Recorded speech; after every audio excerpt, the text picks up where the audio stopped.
Caros fiéis, eu convido a todos nesta tarde a meditar sobre milagres, sobre a realidade do milagre. Nós encontramos no Evangelho da missa de hoje, pelo menos 2 vezes tal expressão. Quero retomar aqui os versículos para início da nossa meditação, então. A primeira referência encontra-se no versículo seguinte. Uma imensa multidão o acompanhava, pois viam os milagres que ele realizava em relação aos doentes, em favor dos doentes. O outro versículo, a outra referência a milagres, ou a aquele milagre em particular que nosso Senhor protagonizou, a multiplicação dos pães e dos peixes. Não é? Então, o versículo que se refere a ele diz o seguinte: então, vendo tal milagre, o milagre que Jesus acabava de fazer, o povo dizia: este é verdadeiramente o profeta, aquele que devia vir ao mundo. É claro que há muitas outras passagens no Novo Testamento falando de milagres e associando tais fatos maravilhosos à pessoa de Jesus. Nós sabemos muito bem quantos milagres operou nosso Senhor, muitos e muitos mesmo. Com relação a isso, não quero aqui apresentar, lógico que não é esta a proposta, todos os versículos ou todas as referências no Novo Testamento com relação a este assunto, mas pelo menos 2 outros versículos. O primeiro, nós encontramos no final, segundo o Evangelho, segundo São João.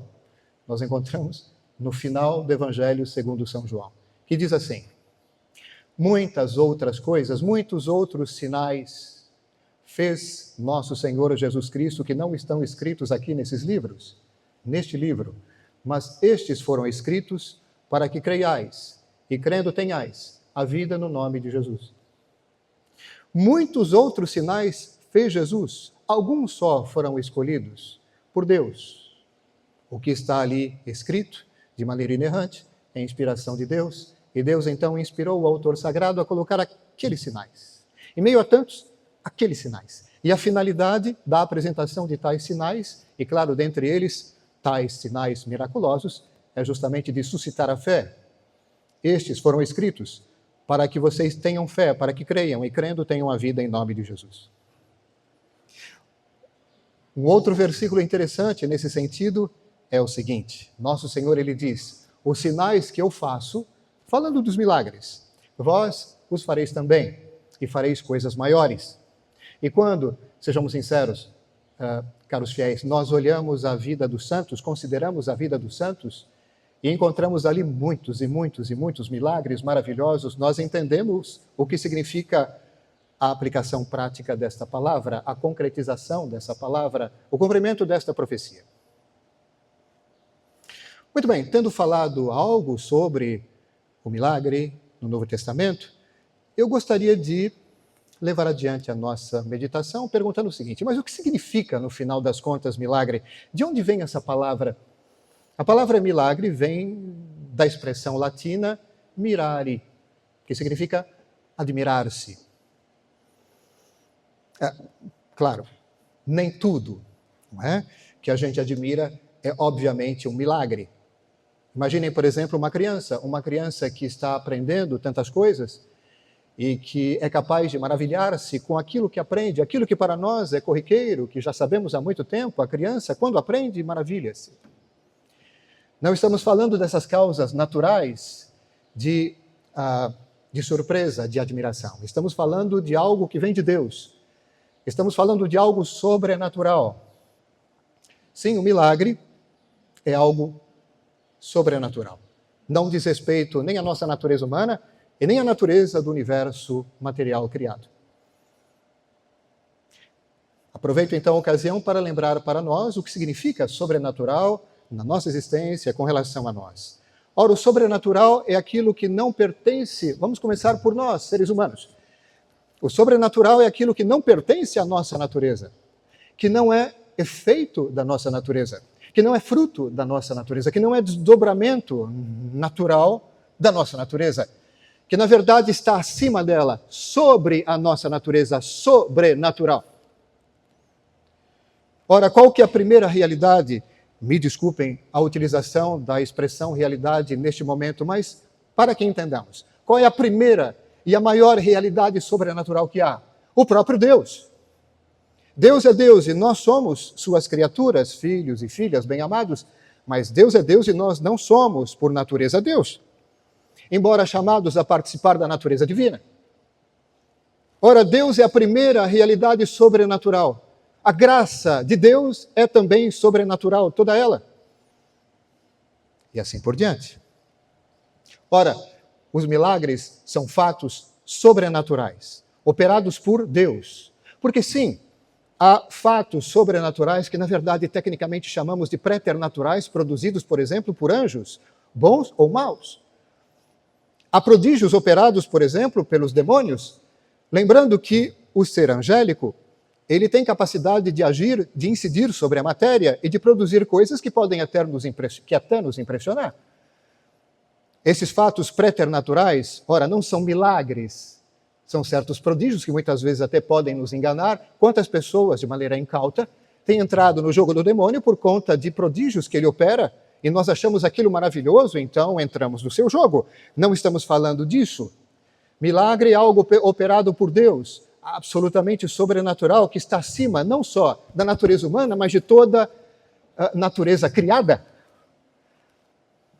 Por falar nisso, permitam que eu continue a definição de sobrenatural. Veja, sobrenatural, então, é aquilo que está acima da nossa natureza, mas tem mais. É aquilo também que está acima das leis que regem o funcionamento do universo material, sejam elas físicas, químicas ou biológicas. Algo sobrenatural, repito, está acima do funcionamento das leis que, aliás, o próprio Deus determinou, sendo ele legislador supremo, para o funcionamento do universo material. É muito importante para que a gente entenda a dinâmica própria do milagre. E, claro, uma última coisa, o milagre deve ser perceptível. Daí a admiração, mirare. Alguns exemplos, vamos lá, fatos verificados. Um olho arrancado, substituído imediatamente por outro. Água transformada em vinho. Peixes e pães multiplicados. O morto já em começo de decomposição que recupera no instante a vida. Ora, algo operado por Deus, estou falando aqui daquilo que, por exemplo, o nosso Senhor operou. Curas maravilhosas, ressuscitou mortos, transformou água em vinho. Ora, e não venham me dizer que isto é uma metáfora. Não. Estamos falando aqui de passagens bíblicas que trazem para nós narrações. Ele operou, ele protagonizou de fato tais ações maravilhosas. Alguém poderia me perguntar, mas como sabemos disso? Ora, pessoal, por uma questão de lógica. Ele mesmo disse, vocês farão estes sinais. Vocês quem? Os apóstolos. E claro, nós sabemos que ao longo da história da igreja, os santos operaram muitos milagres, os amigos de Deus. E quanto maior esta comunhão com Deus, mais esta participação tinham nesse poder de operar milagres. Como eu penso nesse momento num São Francisco de Assis, coisas maravilhosas ele operou. Eu penso também em São João da Cruz, embora o seu forte seja mais o ensino. Eu penso em Dom Bosco, São Padre Pio, Cura d'Ars, poderia seguir com a lista. Santo Antônio. Milagre é algo operado por Deus, ou operado em seu nome, com o seu poder. Digamos que o milagre pode ser apresentado também como assinatura de Deus numa obra, que tem ele por autor, ou pelo menos alguém que haja em nome dele como seu instrumento. Como é que a gente pode definir, então, com relação a esses fatos assim perceptíveis e que causam admiração, o milagre? Vamos lá, então. Uma definição. Uma derrogação das leis naturais conhecidas, a qual revela a intervenção de Deus onipotente. Uma derrogação, uma suspensão temporária das leis que governam, que regem o universo material que Deus criou. Leis que ele promulgou.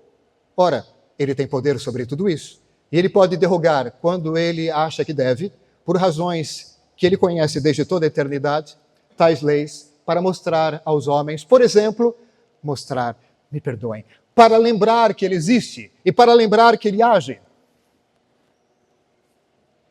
Às vezes as pessoas perguntam assim, pode Deus fazer milagres? Era a pergunta que faziam Jean-Jacques Rousseau. Ora, Rousseau, É só você constatar as coisas já feitas. Quais são as provas?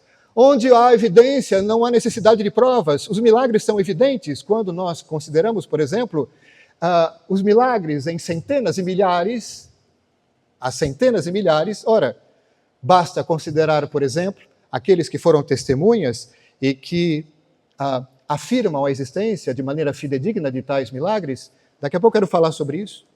Ora, aquilo que é evidente não necessita de provas. Alguém poderia dizer, tá, mas o que é evidente aqui? Aquilo que Deus fez no tempo da igreja, no tempo da economia da nova aliança e também já no tempo da antiga aliança, através dos seus escolhidos.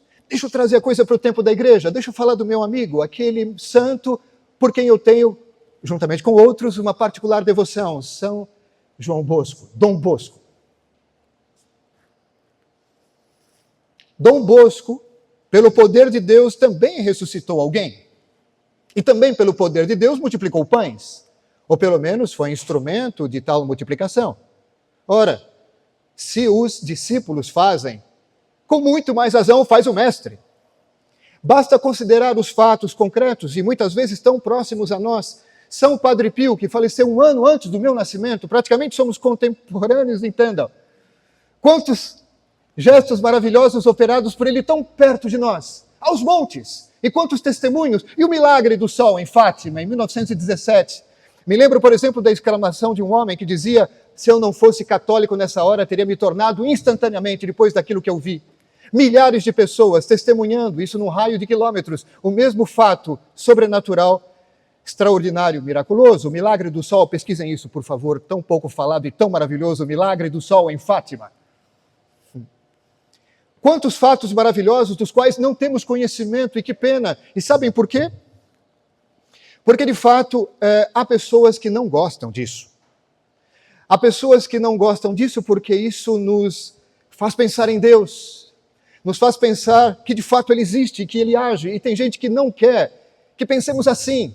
Tem gente que, sinceramente, gostaria que Ele não existisse. Porque eles pensam assim, ora, se um tal Deus existe, há imperativos morais. Se ele existe, eu devo cumprir isso e aquilo, e eu não quero sair da minha zona de conforto. Então é muito mais interessante dizer, não existe um tal Deus, do que justamente entrar nesta dinâmica que, aliás, é para o meu bem. Entendem? Uma boa causa do ateísmo moderno vem daí. Simplesmente um bloqueio pelo fato de que, sim, esta deidade, segundo eles, olha, ela atrapalha a minha vida e vem me importunar. Então eu a ataco. E a melhor maneira de atacar é dizer não existe, ou então esvaziar tudo aquilo que se refere a ele e que pode justamente me incomodar ainda. E uma das coisas que mais incomodam são os milagres. Reparem como muitas vezes as pessoas que não são muito simpáticas à religião dizem bobagem.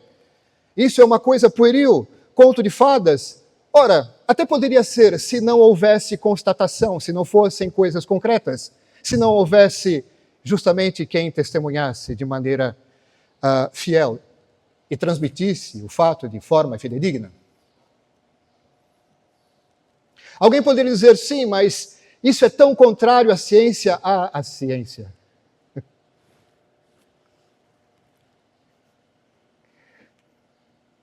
E se eu disser para vocês que é justamente hoje a ciência que vem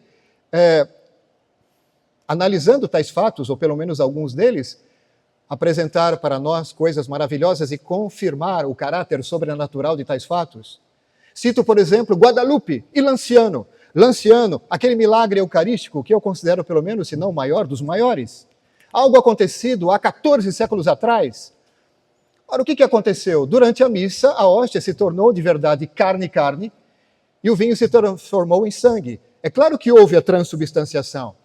Transubstanciação, que é o que acontece, uma espécie de milagre invisível a cada missa. O pão se transforma, a substância do pão se transforma verdadeiramente na substância do corpo, a substância do vinho, cede lugar à substância do sangue de Jesus. Essa é a transubstanciação, a cada missa celebrada validamente. Só que os acidentes, as espécies permanecem as mesmas. A substância muda, mas as características anteriores, vamos dizer assim, as espécies permanecem. É o corpo de Jesus, mas com as características físico-químicas precedentes. Ora, ali, naquele milagre, nós temos transformação total. E juntamente com essa transubstanciação, temos também as espécies mudadas. E temos carne ali, carne palpável, visível, verificável, e sangue também. Alguém poderia dizer, mas 14 séculos atrás, estamos bem longe na história, parece bem um conto, uma fábula bonita da Idade Média. Seria se estas espécies não existissem ainda hoje, no estado, primeiro, como estavam há 14 séculos atrás. E quem disse isso? Ora, os cientistas, que em 1977, obtendo a permissão dos franciscanos, analisaram essas espécies, microbiologistas e tudo, e descobriram que, de fato, trata-se de tecido humano, carne humana. E eles analisaram essa carne, essas células, dizendo que são células vivas, e nós as analisamos como se elas estivessem ainda ligadas a um corpo vivo. 13 séculos, 14 séculos depois, sendo que não havia conservantes, e a análise química e científica disse que não há conservante nenhum. E é claro que essas espécies foram guardadas em condições precárias de conservação, expostas durante séculos à veneração dos fiéis. Ora, se isso não é algo que derroga as leis da biologia, da química, eu não sei o que é, pessoal. Entende? Quando a gente fala de ciência, opondo ciência à fé, ciência, mas a própria ciência está dizendo isso aqui, de fato, está acima das leis de funcionamento do universo.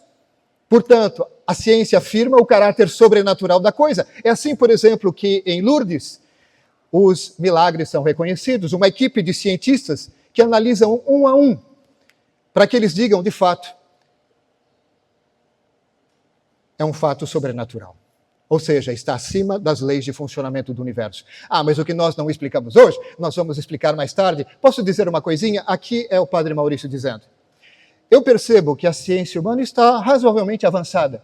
E ela chegou a um ponto tal de poder dizer o que de fato corresponde ao funcionamento natural do universo e aquilo que transcende esse funcionamento natural. Nós chegamos a tal ponto no desenvolvimento da ciência que ele é capaz de apontar, por negação, o caráter sobrenatural de um fato. Fui longe, né? Guadalupe, quando nós analisamos, por exemplo, o manto de Guadalupe, a NASA analisou o manto de Guadalupe ao microscópio e viram coisas impressionantes no olho da Virgem.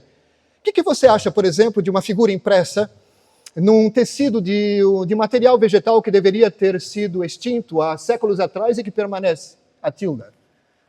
E quando você, por exemplo, joga a luz no olho ali da imagem, a pupila se contrai. Verifique. Nesta análise feita pela NASA, você joga o olho, a pupila se contrai. É um fato maravilhoso? Eu acho que sim, mirari, maravilhamos-nos com isso. Isso é um milagre. Um milagre constante, vamos dizer assim.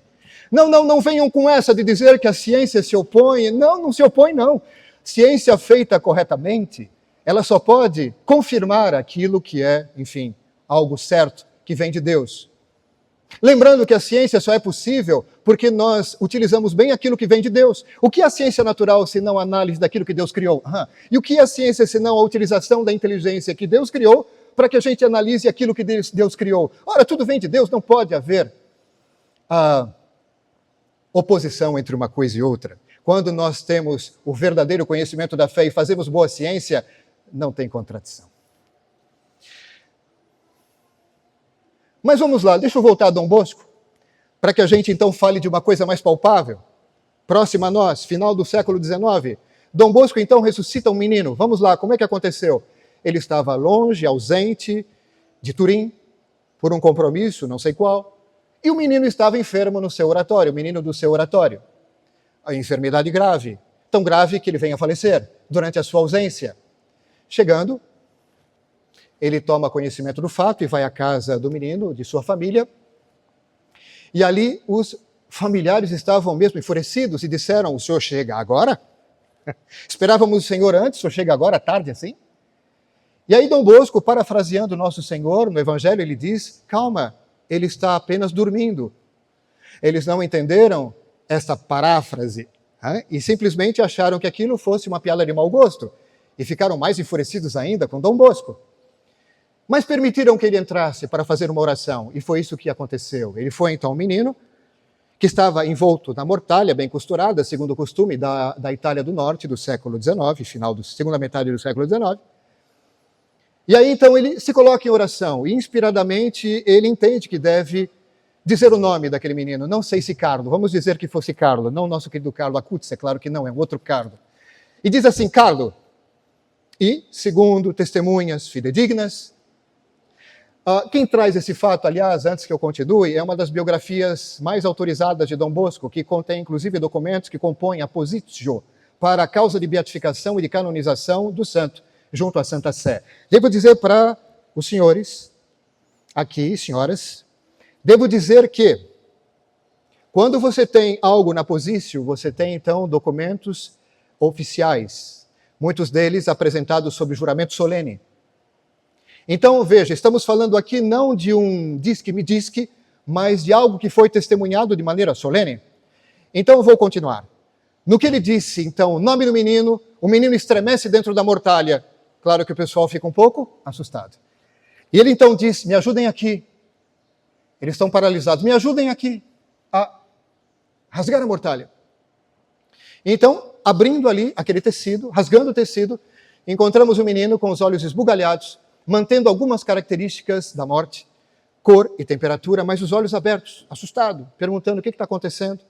De repente olha para Dom Bosco e fala assim, Dom Bosco, que alegria revê-lo.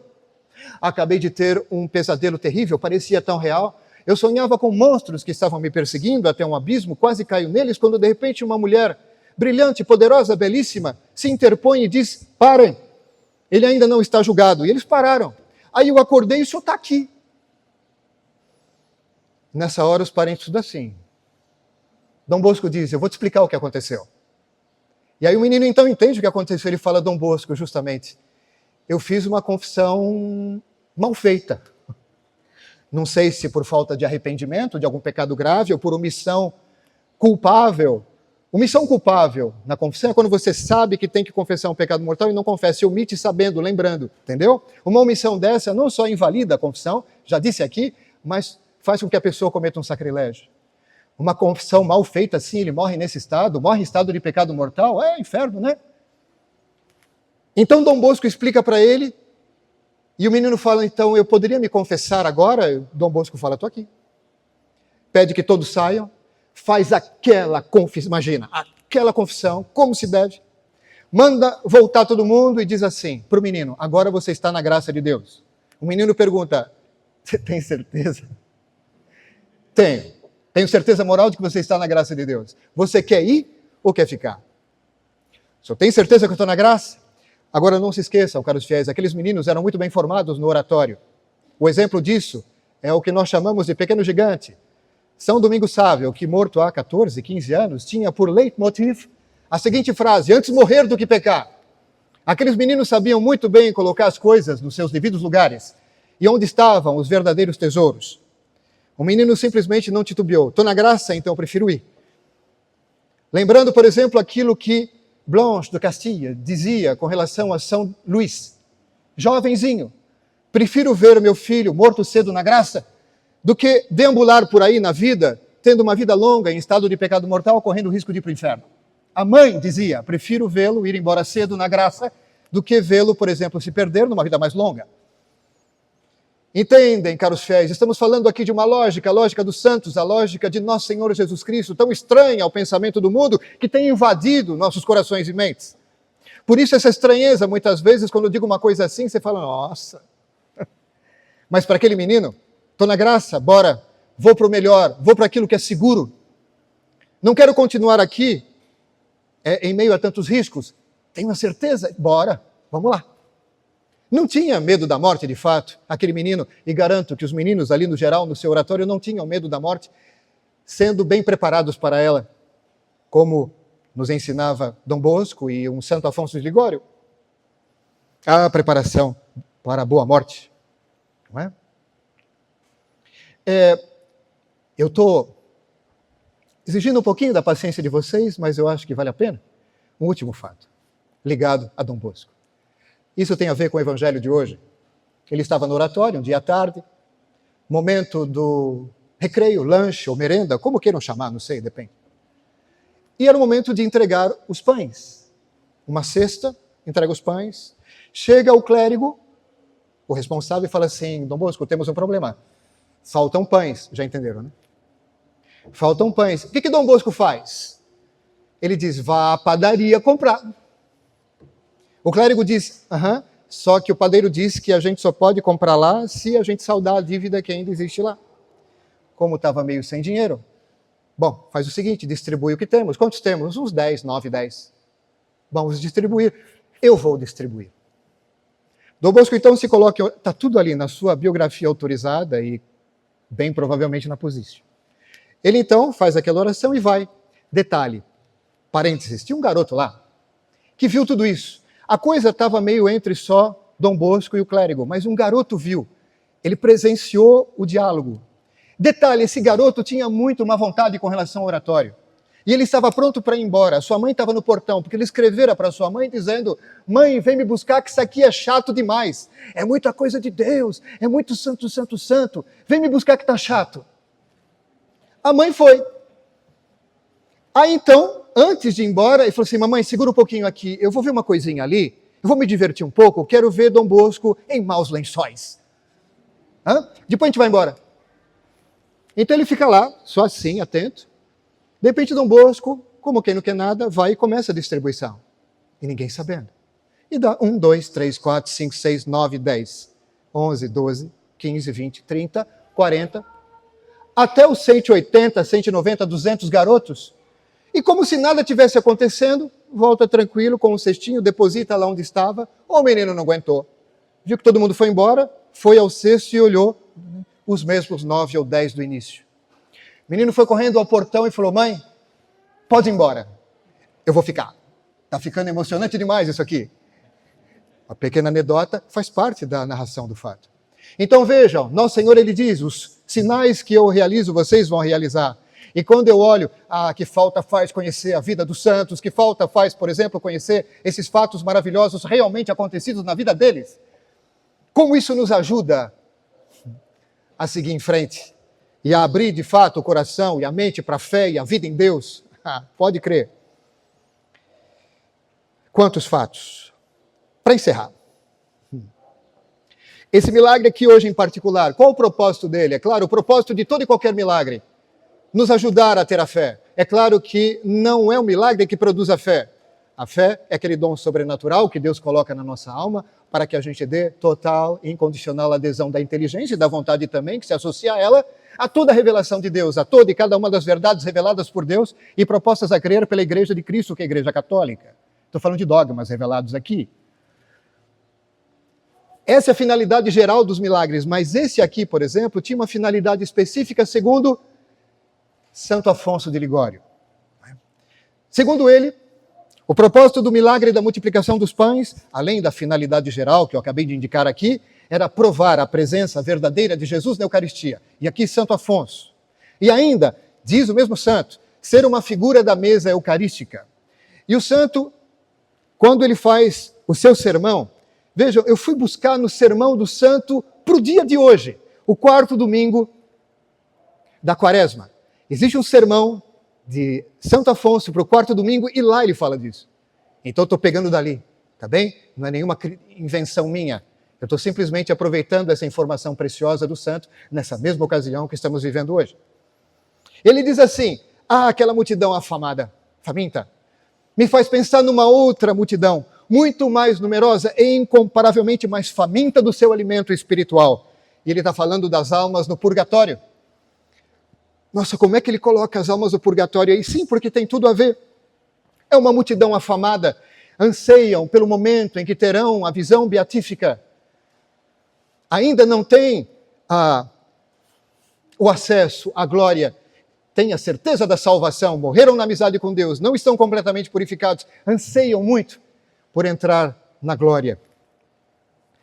E nós podemos ajudá-los. Tirando do tesouro de graças da igreja, oferecendo a Deus em sufrágio por eles, por exemplo, a missa, nós podemos abreviar o tempo da sua purificação e nesse gesto de caridade insigne, ajudar tantas almas.